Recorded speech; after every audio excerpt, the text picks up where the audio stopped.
So Chris will be one of our speakers. Our other speaker is Rhys, who I know fairly well. He was a student in Cambridge last year. Sadly, he's applied to Oxford for his PhD, but we still hope to see him coming back to Cambridge. He's been a radio amateur since 2021, and in fact I invigilated his intermediate exam, I seem to recall a while back, with him in one room and his dad in the other, and they were competing to see who had the highest score. We'll find out later who that was. He was actually introduced to the hobby by his uncle, AE6VL in the States, and his dad is now M0WQE. Rhys has used ham radio as a means to improve his knowledge of electronics. He's interested in QRP and was a visitor to the 2022 Dayton Hamvention. He had a year abroad in the USA as part of his degree. He also has an American Amateur Extra Class license, and he's starting his PhD in aerospace engineering at Oxford. And I should say that fairly hot off the press, the news came that Rhys is now appointed as the school's university's youth champion, wrong way around, university's youth champion, and Chris Aitken is now appointed as the school's youth champion, and they've just started their roles. So good luck to them in that. So I think I'm passing over to you, Rhys, to start with. So welcome, and let's listen to Rhys and universities.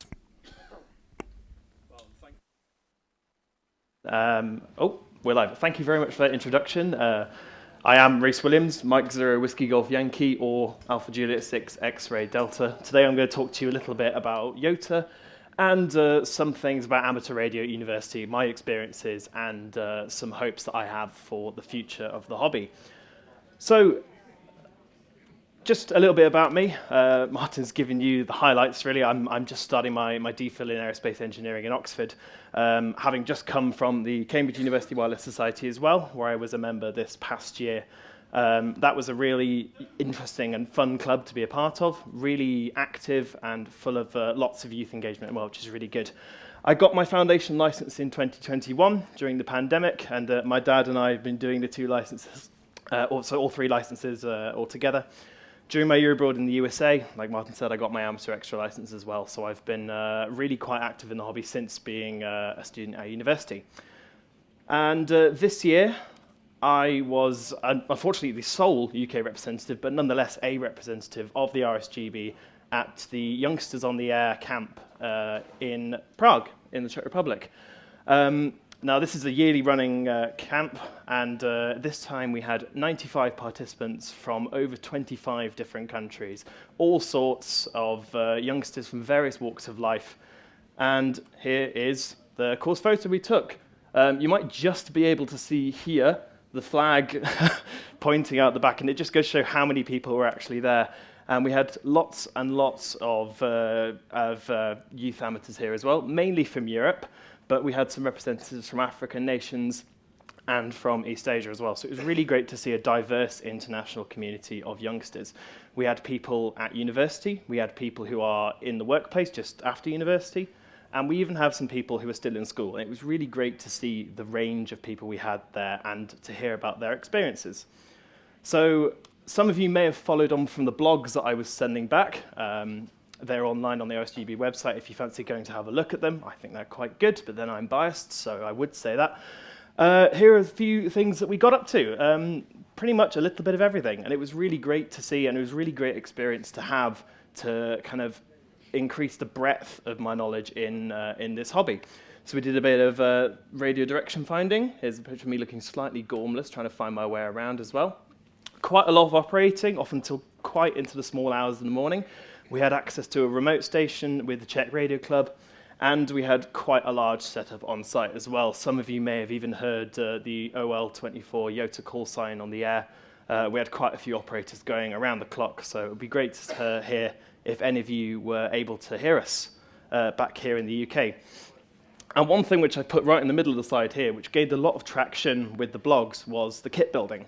And this is something I'm going to talk about in a little bit as well, which has gained a lot of traction with youngsters in particular, because it's a really good way of getting that hands-on, practical side of the hobby, which Raphael was talking about this morning, which I think is a really good way to introduce youngsters into that as well. So another thing that's a really good part of the camp is each team gets to present on youth activities in their country. Here's a picture of me doing mine, and here's a picture of the Cyprus team giving theirs.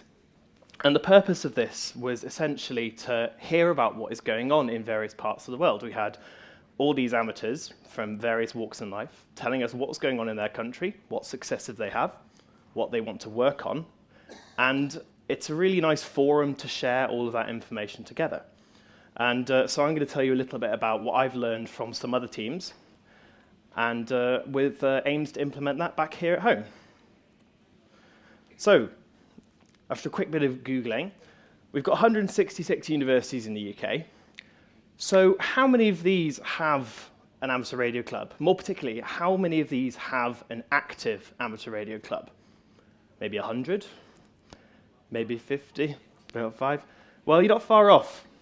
It's 14, according to the University Corner, which I'll talk a little bit about as well on the RSGB website. 14 currently are active and up and running. Some of them are very successful, CUWS being one of these, with a lot of student engagement and many different activities as well. But only 14. There are quite a few out there which have amateurs who are keen to start up a club, but they're still looking for a way to do that. So that's partly what my role will be as the youth champion for universities, and that's something I'm aiming to do. But being an optimist, I like to think of it in this way, and this highly detailed graphic here, I tend to think of clubs in the UK as just taking a bit of an extended nap.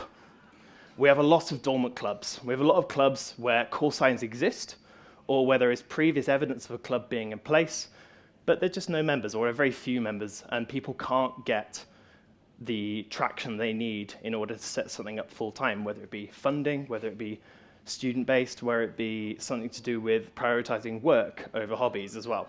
So that's something I'm looking to kind of nurture in my role over the coming months.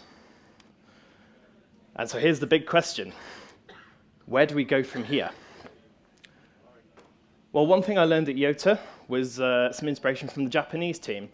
So Hagi, JJ1AHS, I had a really long chat with him, the team leader for the Japanese team at YOTA, is a member of the University of Tokyo Amateur Radio Club, JA1ZLO. Here are some pictures of the club there that they have. And in Japan, what he set up is the University Club On Air Month, quite similar to the YOTA month that we have here in Britain and we have all around Europe as well. And this is something that got me thinking, if we can get general kind of youngsters on the air, then why don't we take a specific portion of that and we say, right, let's get some university clubs on the air. We could have them contest, or it could just be friendly chats, something like that. Even if it just starts with a few students from various universities coming together for a barbecue one day or something like that. We can start small and we can build from there. So looking ahead then, here's a really nice picture of the Cambridge Society here. Lots of smiling faces. That's what we want to see, right? So I think it's really important that we reach out to these amateurs already at university, revival of these club call signs that have maybe fallen silent over the years as well, and more important, get talking to students. Get someone to get into a lecture at the start of Freshers Week, set up a stall or something like that. That's a part of the reason why we've had so much success with the Cambridge Club. And I think it's a part of the reason why the successful clubs that I've mentioned have been so successful, is we've got people who are actively engaging with new students and staff, and I think that's something we can really continue to develop. So, what can all of you do? Get talking to students, even if it's just a sense of, oh, my neighbour's son is quite into science.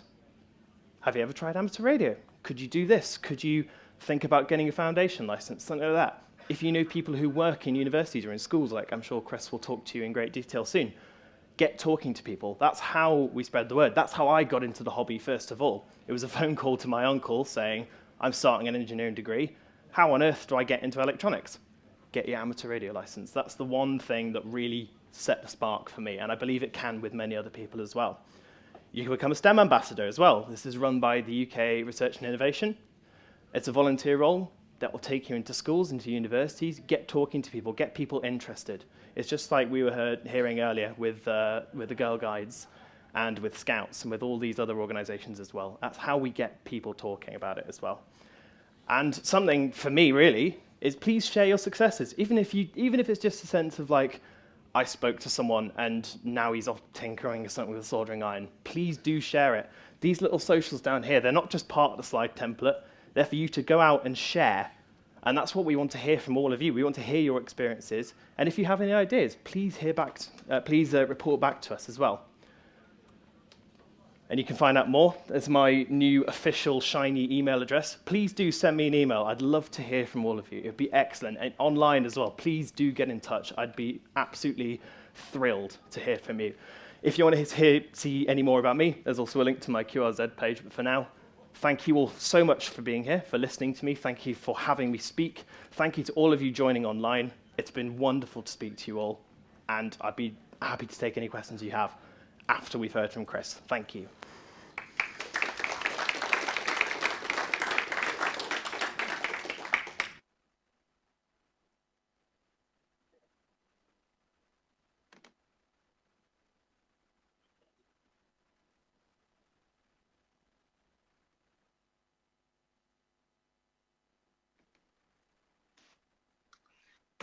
Okay, right. I hope you can all hear me okay. I'm looking rather strange here sitting in a big jacket, but I'm actually in the Cairngorms at the moment on a school trip. So I'm sitting in a bothy at the moment on a praying that a 4G connection is going to work okay, but it seems to be okay so far. Thank you to the RSGB for giving me the opportunity to share my journey and to starting the amateur radio club in my school. I'm from Wick High School, which they've already said is in the very, very far north of mainland Scotland. So as well as talking about setting up my club, I'm going to reflect a lot on what I've been seeing as making it a success. And just as the title says on my slides here, by making amateur radio visible in our school, it's really sparked a level of curiosity and interest that we hope to build upon, both in the school and as my role as youth champion for schools. I'd like to see that kind of rolled out and supporting other schools as well. So before I start talking about my club, I'd like to introduce myself. My name is Chris Aitken. I was a pupil at Wick High School, and I'm a teacher of computing science at the school from 2008 until now. And as mentioned when they first started, I've always kind of aspired to give my students opportunities, regardless of what is perceived as a remoteness. Done some amazing things like hiking through the Belizean rainforest. The introduction at the start says we talked to the vice president of Microsoft over Skype, but no, it was actually in the boardroom in Seattle that we've given our presentation as well. So I like to give my students the kind of best of opportunities. And on reflection, I've done a lot of reflection really, but I really want to give students an experience that, and a lot of experiences that I feel that I missed out on in school. So that's always been my kind of driving force. In 2020, I gained my foundation license, supported by Hamish Duncan, who's Mike Zero Hotel Delta Whiskey, and the Caithness Amateur Radio Society. It was really at that point that I knew that I wanted to have a radio club in school. I wanted students to experience the joy, the curiosity, and the challenge that comes from pursuing the hobby. And in 2022, gained my full license, and 2023 started the school club, GM0WHS. But the person that you can see on the screen, the picture there, is the student who really gave me the nudge to get things going. So his name is Scott, MM7SJJ. He was a fourth-year student of mine at the time, and just with an absolutely insatiable curiosity. Quite often I'd share some of the projects that I was working on, whether that's a QFH antenna for weather satellites, or tuning a dipole. He was always curious, and he really embodies everything that I feel is great in getting young people engaged in the hobby. So a little bit about our club. In our school club, I like to give the students a kind of wide range of experiences, from DMR, HF, satellite, portable. We've kind of done most of it. And I always remember a little bit of advice from Les, GM0TKB. He always said that you need to find what aspects of the hobby excite you and pursue them. So I've tried to keep this going with my students and give them an opportunity to try as much as they can. I'll talk a little bit about it later, but my biggest challenge I face is time. Time is a big issue in getting things set up and taken down. What you can see here is some of the activities that we've undertaken. The bottom left is the most recent. This was set up a D-Star hotspot using a Raspberry Pi and a 705, and you can see that sitting right in the middle of my classroom. The impact that this had on the curiosity levels of all of my students could not be measured. It was incredible. Every class asked, "What was this thing at the front of the room?" And I actually ended up having to do a QSO at the start of every class to show them how it worked, and the faces were a picture. It was just incredible. So as you'll see, the theme going through my presentation, which is making amateur radio visible in the school, has really helped it to grow in our school community. I think getting students practical on-air experience has been really crucial in getting them to build up their confidence. We took part in 2 outreach activities last year, or this year and last. The Caithness International Science Festival and YOTA Month, both were an incredible success. At the Science Festival, I had the students to build and tune a 10-meter dipole. And you can just see in the middle picture there, 2M0 Delta Oscar uniform. This is Harry. Harry was an amazing supporter of the club who quite recently passed away. So just take a second just to remember Harry, because he was always a supporter of the school club. During the festival, we invited the children to come up and get on the air and make a QSO, and they get their own certificate for doing so. It was a great success. But in terms of the biggest impact, in terms of confidence of our students, it was definitely the YOTA. Working in 2-hour slots, the students took calls all day long. You could see their confidence grow with every QSO that they made. And throughout the day, my own support kind of dwindled as they just took the pile-ups in their stride. We have some students here who found it really hard to talk, but by the end of it, they were just flying. So in terms of aspirations for the school club, I want every student who takes part to succeed and to gain their foundation license. To do this, we need to look at ways that we can reach more students. For me, I've done a lot of work in trying to reach more students.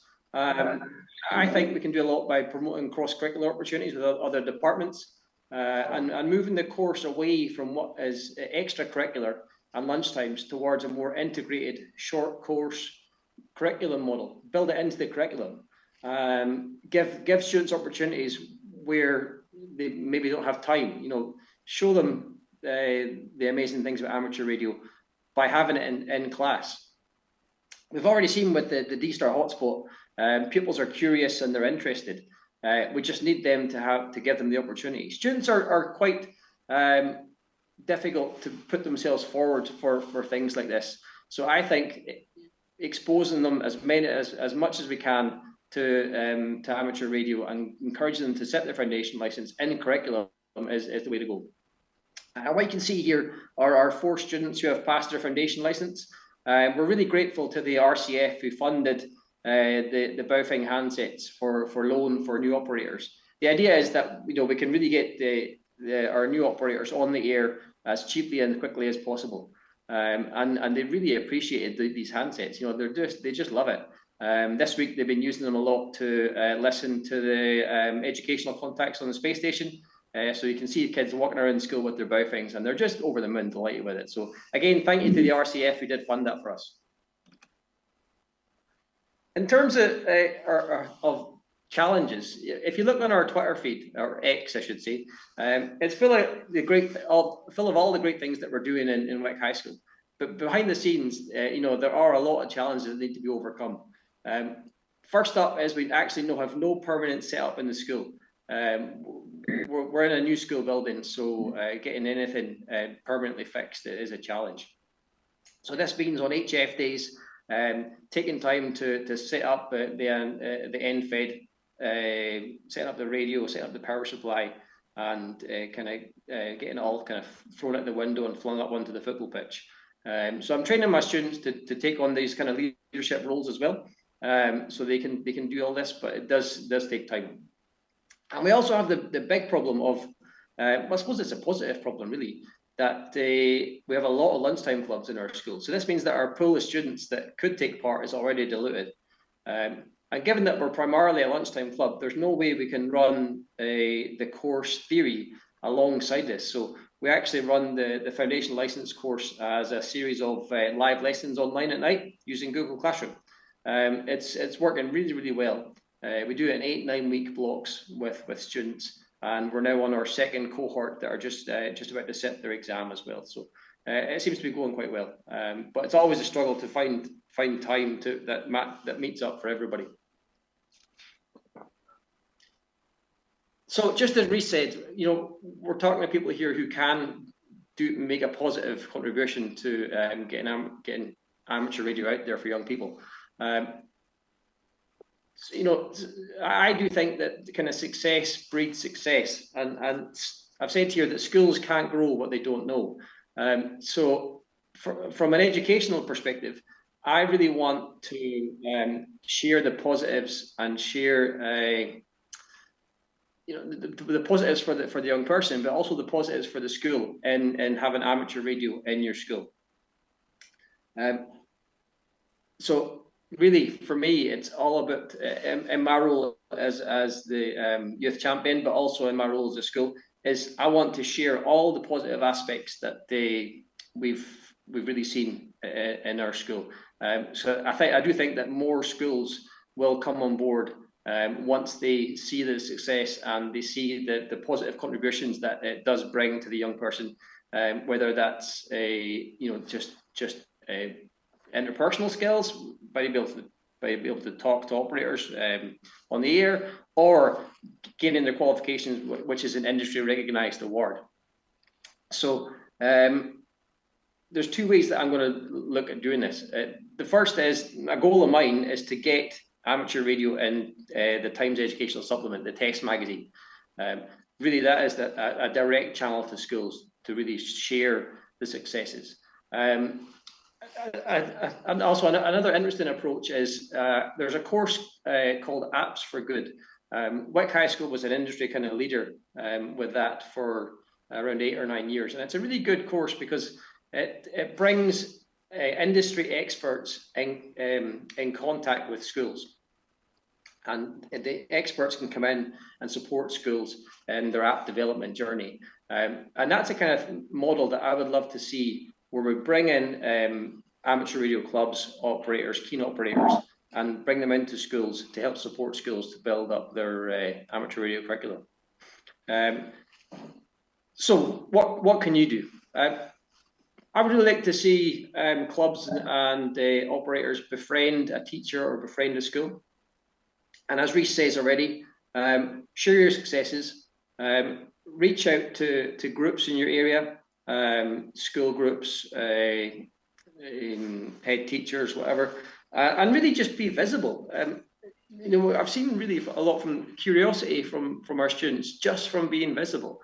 I remember quite recently we did an SO50 satellite contact on the school football pitch at lunchtime, and in the middle of the contact, we looked around and there were 30 students all standing around watching us make our QSO over SO50. So being visible is really something that does kind of bring students in and makes them interested. And if there's anything I can do in my youth champion role to facilitate that connection between schools and clubs, please do get in touch, because I'd love to help make that connections and see amateur radio grow in schools. I've said befriend a teacher. I think that your key to getting into schools is engaging with teachers. And, encourage that teacher to get their foundation license, to start a club, and support them along the way. I do think that's another entry point that we can to get amateur radio into school. So, what now and what next for us? Well, when I look at the qualities I see develop in my students, I want young people all across the UK to have the same opportunity. I can see confidence build. I can see leadership skills. These four operators that have now passed their foundation are taking on leadership opportunities in the club, are supporting others and making QSOs, and you can see their confidence build from doing it. Communication, I think, is another skill that we kind of overlook a little bit. Students these days find it a bit more of a challenge to communicate. So by building this in, we can really see that quality develop, and resilience. You've got young people here who have maybe sat their first exam ever and found it really quite a challenge. There'll be challenges in understanding the curriculum, challenges in setting the exam. So it's really where I want to see other young people have the opportunity and hopefully see that qualities build up. So for us, for our school club at least, we're going to try and enhance kind of cross-curricular links with other departments. We've already seen success in events like we did a collecting time zones event using the D-Star hotspot. So we're now going to try John Hislop's idea of getting views on climate change across the world. That's going to be our next cross-curricular link. I'm also wanting to try and embed the foundation license in curriculum as a short course. That it's going to take a lot of persuasion because obviously the school timetable is quite a challenge. So that's going to be the focus is to get that really built into the curriculum.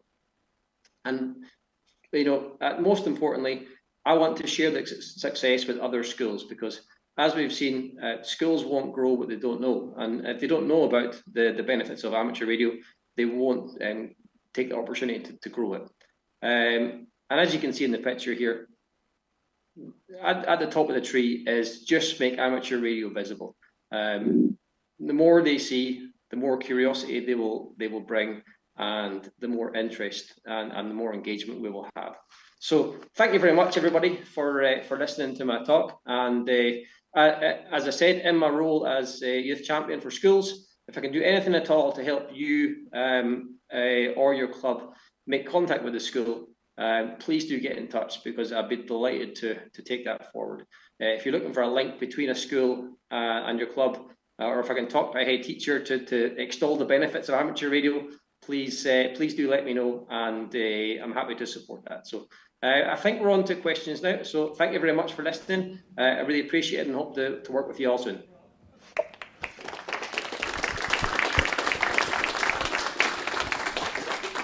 So, do we have any questions in the room? Raise your hand and one of us will come rushing over with a microphone. Thank you. Quick question. Are you putting together sort of a pack that could be given into schools? Because although you've highlighted here a number of areas of where they could cut across the curriculum, for example, modern foreign languages, geography, physics, all that sort of thing, is there a pack being created that can actually, as a first protocol, this is what amateur radio offers the school? Because the school will be looking at what they're going to get out of it, not, if you know what I mean, to help them with their curriculum. Yeah, it's a really good idea. It's not something that I've thought about at the moment, but I'll be delighted to kind of take that on board.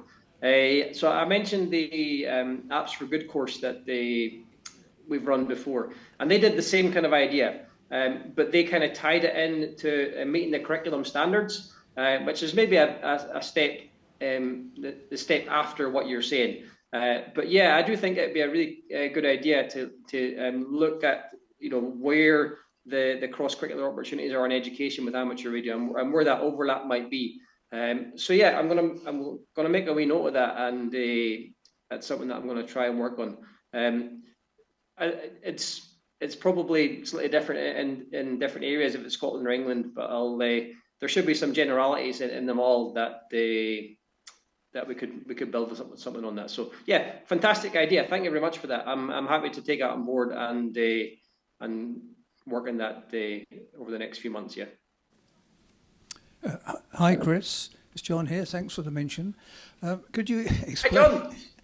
Could you explain more as to how clubs can get involved with schools next March for British Science Week?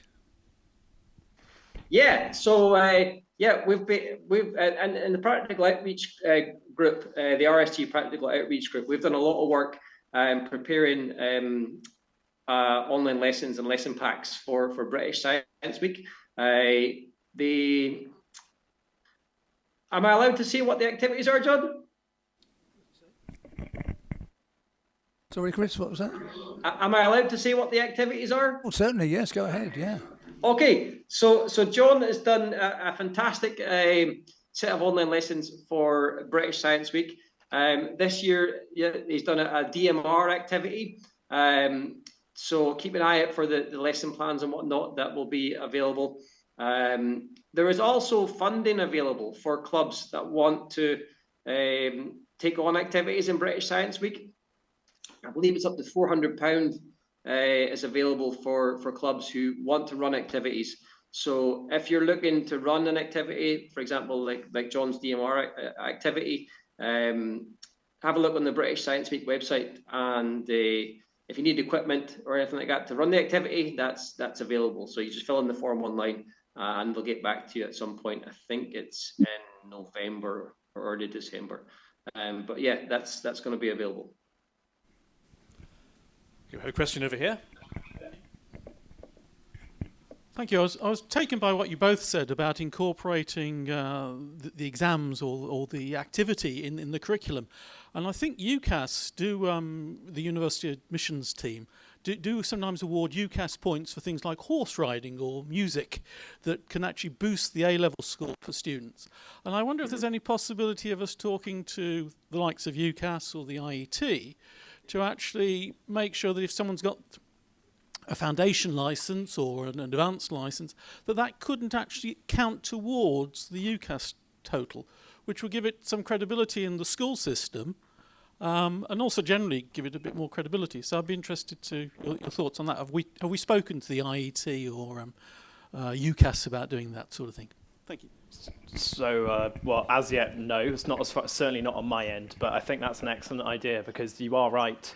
For music exams, for example, you do get a certain allotment of UCAS points. The higher the grade, the more points you get as well. And I think that would be a great idea for encouraging that, especially people going on to do technical degrees or vocational qualifications as well. I think that's a really, really good idea, and I think it's a good place to start. So you can get them for horse riding as well. So you certainly should get them for. You can get the points for horse riding, so why not for amateur radio? That's a very good point. Yeah, if I could just jump in on that as well. So the kind of gatekeeper to schools is obviously the head teacher in all schools, and they have to see the kind of tangible value in bringing in aspects to the curriculum that's probably already crowded as it is. But anything that we can do to kind of persuade them of the value, I think is a benefit. And yeah, fantastic idea about talking to UCAS and seeing if we can have that kind of point system. I do think it's a great idea, and that's just another tick in the box for a head teacher bringing it into a school. I'm glad this is going to be recorded, because I'm going to take loads of notes from it and certainly bring it forward in terms of my work for the next year. I was just wondering if, as a member of the VHF contest committee, some of the slides you put up there are very, very interesting. And I'm just wondering if we could make a connection between us and the YOTA programme to try and get youngsters involved. I mean, you had four new operators there with Bowfangs. Quite easily, they could put a log in each. I don't think we've ever had a log from Wick Club. So that would be a good idea to try and, create some sort of talking between us, because at the end of the day, that from our point of view, we had a meeting the other last week. Obviously, a lot of the contest committee and the contest members are getting on a bit, to say the least. So this could be a way of trying to get more youngsters involved. I think that's a really good idea. I think it'd be very good to get a dialogue going between that, because one thing I picked up from quite a lot of the youths who came to Prague was that they loved doing the contest thing. They loved doing the pile-ups. I mean, we had many people staying up till gone 4 or 5 o'clock in the morning most of these nights, running the radios, running pile-ups from North America, running pilots from all around the world. So I think that's a really great idea, and I think I'd be happy to foster that dialogue between the committee and bringing that forward. So thank you very much for that. Yeah, if I can jump in as well. Yeah, you know, as you were saying there, Rhys, like the YOTA is not so much a contest, but the students really loved that whole being on the air for an extended period of time. And you could, you know, where a QSO has a bit of structure, they really appreciated that structure. And I think a contest is just another element that would really help build that confidence for them, where we have a really kind of tight structure and how each QSO progresses. I would love for my students to do a contest. For us, it's more of a challenge because it's kind of later at night. So it's difficult for us to get into the school building at that time of night. But you know, that's just a challenge that is there to be overcome. And we saw it with YOTA. Just having that extended level, extended QSOs really kind of built that confidence. And students find it hard to talk, just general talk on the radio. So the more structure we have, the more confidence increases. And I would definitely see a contest as being a real confidence booster for our kids. It's Brian again. Just as a thought, if you wanted to do a contest later at night, and obviously you can't get access to the school building, certainly the licensed members of your contingent, what about remote operation into the radio from their home? Yeah, I mean, there's always ways around things. We're lucky to have a club in Caithness. So if we could, we would love to get students out and at the club station for a contest. And that's something that I'd like to take forward. Obviously, when it comes to getting students out of school, there's kind of significant challenges with risk assessments and permission slips and everything else that comes with it. But that's not to say it can't be done. So yeah, keep an eye out, and we might have the GM0 WHS contestation on the go quite soon. Fine, Martin here, G0GMB. I've heard through some of our volunteers at the NRC that the ionosphere and propagation comes into some science curriculums. I don't know whether that runs across all the different academic exam boards or if it's just specific to one or two. But that would seem a really strong way of tying amateur radio into the school curriculum. Yeah, so I've already done a little bit of work with the science department in our school locally. I'm, you know, by doing it locally, I think kind of within Scotland, it's the same curriculum.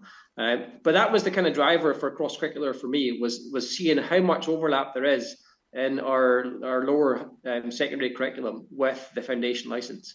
You know, I've just had a whole year group. My son is in second year high school, and he's just done his electronics topic in physics. So I saw the overlap between the two, and I just think we've got a whole year group of 150 kids here who could easily pass that aspect of the foundation license. So there's not very much else to bolt onto that before they've covered the curriculum, you know.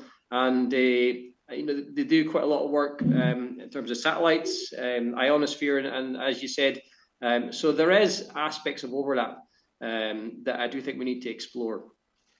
I know I keep talking about my own school, but I think my experiences and my reflections is something that I would like to keep sharing and share with other schools, and they would hopefully see the same thing. So I'm working as a local working group in our school with the science and maths department to look at building up that cross-curricular links. And the science teacher with me is now tasked on looking at where the foundation overlaps with the physics department as well. So yeah, keep an eye out, and hopefully we'll have something that we can share soon, and we can look at all aspects of where the curriculum might cross over.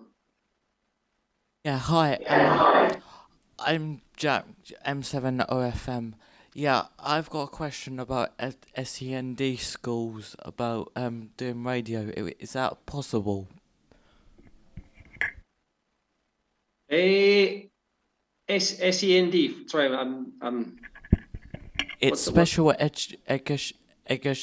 education advice disability school.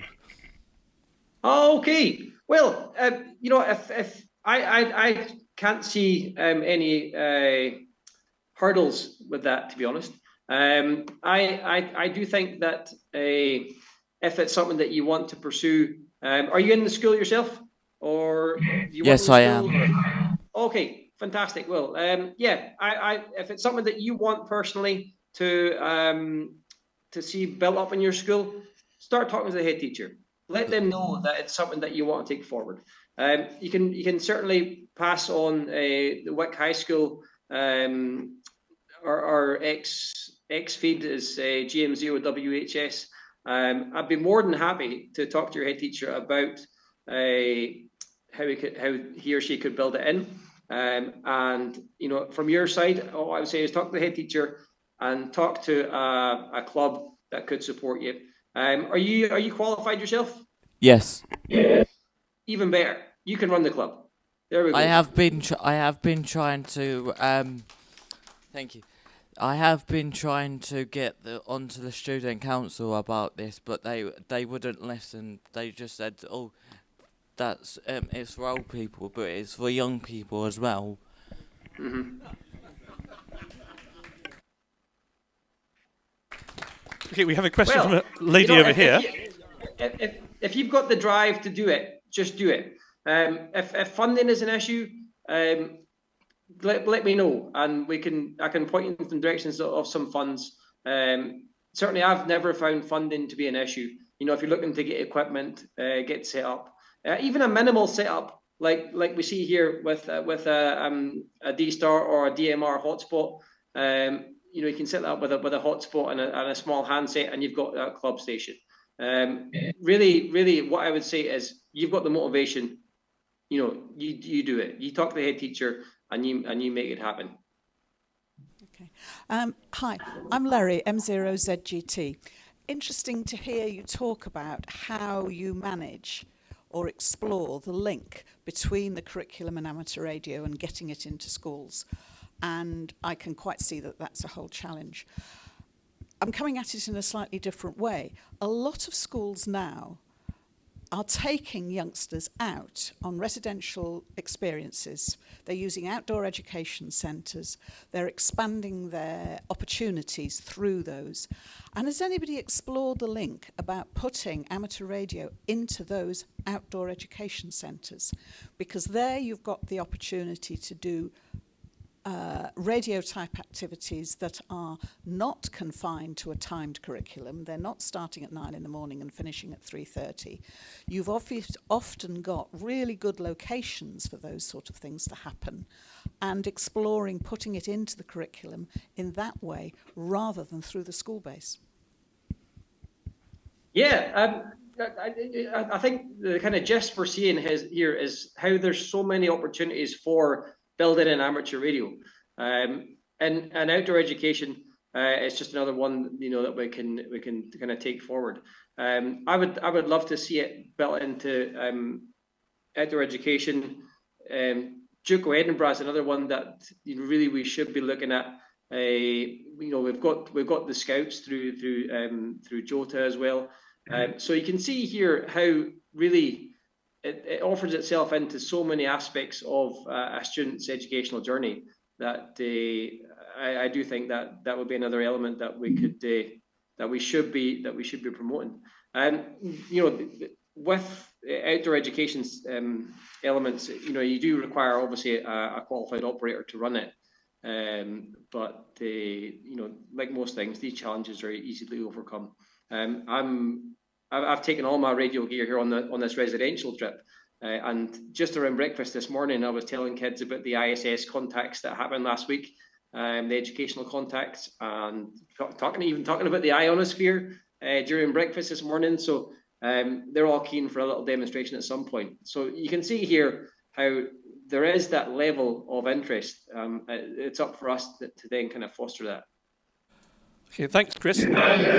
I'm afraid that's all we have time for. We have to get ready for the next session. So I would like to thank our two speakers this morning. Tangibly, Rhys, there's a coffee mug from Cambridge University Wireless Society, so you don't forget us when you're at Oxford. So thank you.